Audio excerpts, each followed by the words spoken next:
सत्ता के लिए राजनीतिक दमखम दिखाने की पुरजोर तैयारियां चल रही हैं।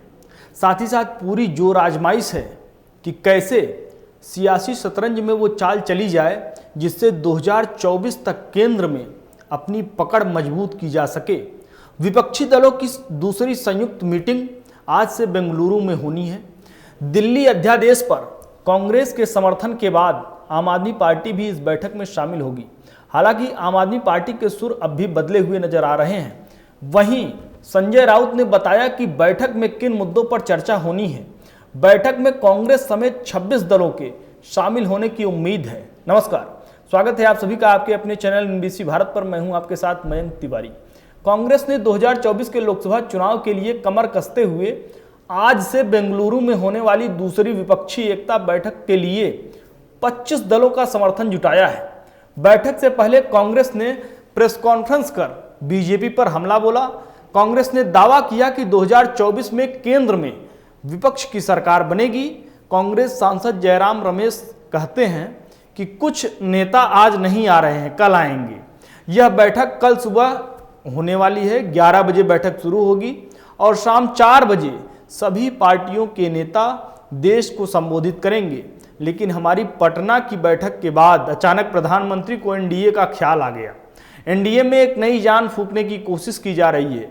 संयुक्त विपक्ष की बैठक पर कर्नाटक के डिप्टी सीएम डीके शिवकुमार कहते हैं कि मुझे लगता है कि कुछ को छोड़कर इस देश की सभी विपक्षी पार्टियां एक अच्छी शुरुआत के साथ आगे आ रही हैं।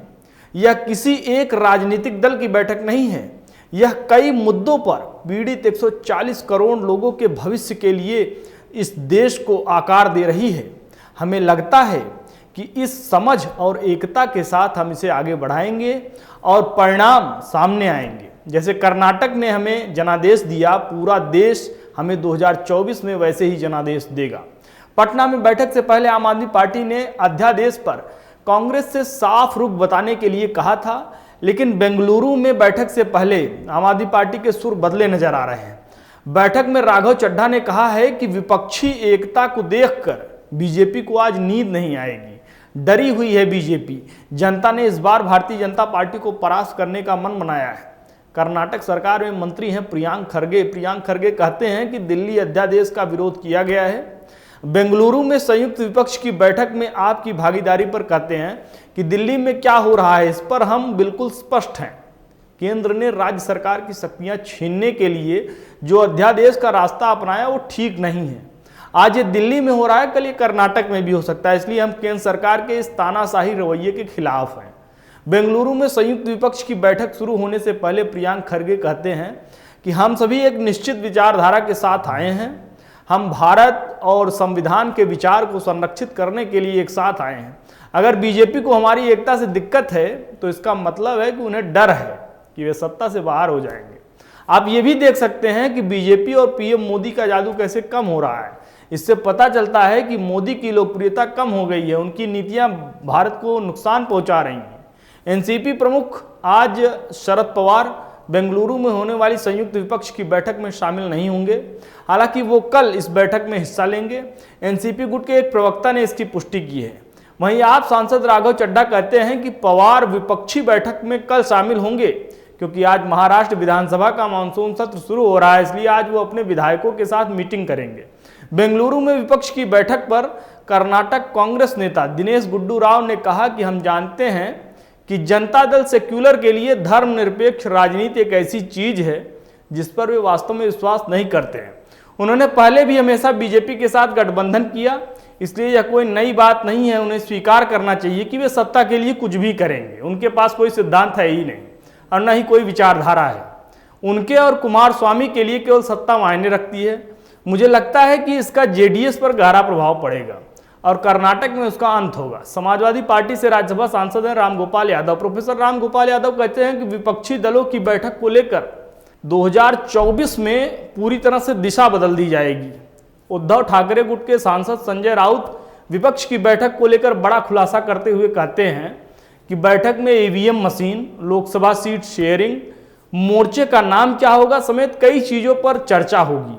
विपक्षी दलों की बैठक सभी तैयारियों के लिए निगरानी के लिए उप मुख्यमंत्री डीके शिवकुमार को प्रभारी नियुक्त किया गया है। पार्टी सूत्रों ने बताया कि सभी विपक्षी नेताओं के लिए शहर के एक 5 सितारा होटल में ठहरने की व्यवस्था की गई है। कई विपक्षी दलों के नेताओं का स्वागत करते हुए रेस कोर्स रोड पर पोस्टर और बैनर लगाए गए। बैठक आज और कल बेंगलुरु के ताज वेस्ट एंड होटल में होगी।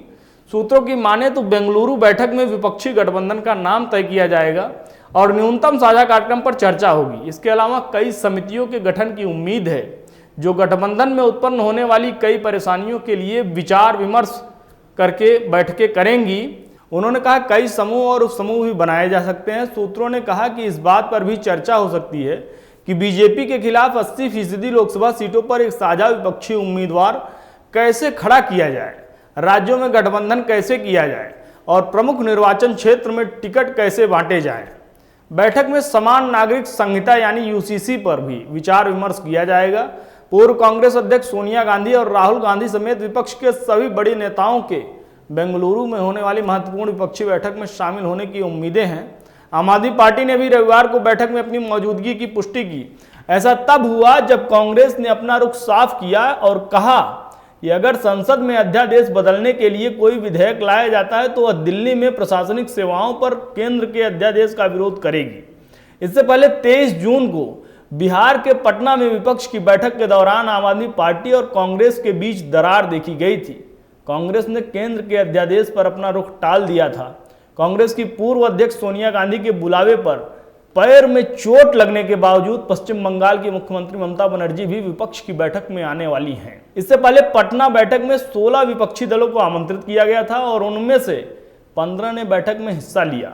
कांग्रेस के अलावा DMK, TMC, JDU, RJD, NCP, Shiv Sena, Bharatiya communist party, Marxvadi, Bharatiya communist party, Samajwadi party, Jammu और Kashmir national conference, people's democratic party यानी PDP, Bharatiya communist party, Marxvadi Leninvadi liberation, CPIML और झारखंड मुक्ति मोर्चा यानी जेएमएम, आम आदमी पार्टी और राष्ट्रीय लोकदल पटना बैठक के लिए आमंत्रित दलों की सूची में शामिल थे। राष्ट्रीय लोकदल पार्टी के प्रमुख जयंत चौधरी, जिन्होंने पहले खुद को पटना बैठक से दूर कर लिया था, आज बेंगलुरु में दूसरी बैठक में भाग लेने वाले हैं। इनके अलावा कांग्रेस ने एनडीए पर अपनी ताकत बढ़ाने के लिए बेंगलुरु में दूसरी विपक्षी बैठकों में 10 नए दलों को आमंत्रित किया है। इनमें MDMK, VCK, RSP, KDMK, IUML, Kerala Congress Joseph, Kerala Congress Mani Apna Dal कामेरावादी और तमिलनाडु की एएमके शामिल हैं। सूत्रों से मिली जानकारी के मुताबिक इस 2 दिवसीय बैठक की मुख्य मेजबान कांग्रेस है और इसे 13 जून को पटना में बिहार के मुख्यमंत्री नीतीश कुमार के जरिए बुलाई गई बैठक से भी ज्यादा भव्य बनाने की कोशिश चल रही है। वक्त हो चला है आपसे इजाजत लेने का। उम्मीद है हमारा वीडियो आपको पसंद आया होगा, हमारी रिपोर्ट आपको पसंद आई होगी। आपसे भी उम्मीद है आप ये वीडियो ज़्यादा से ज़्यादा लाइक करेंगे, शेयर करेंगे और कमेंट सेक्शन में जाकर बड़ी ही बेबाकी के साथ विपक्ष के इस महामंथन पर जो बेंगलुरु में चल रहा है इस पर अपनी राय रखेंगे, अपनी आवाज़ बुलंद करेंगे। नमस्कार।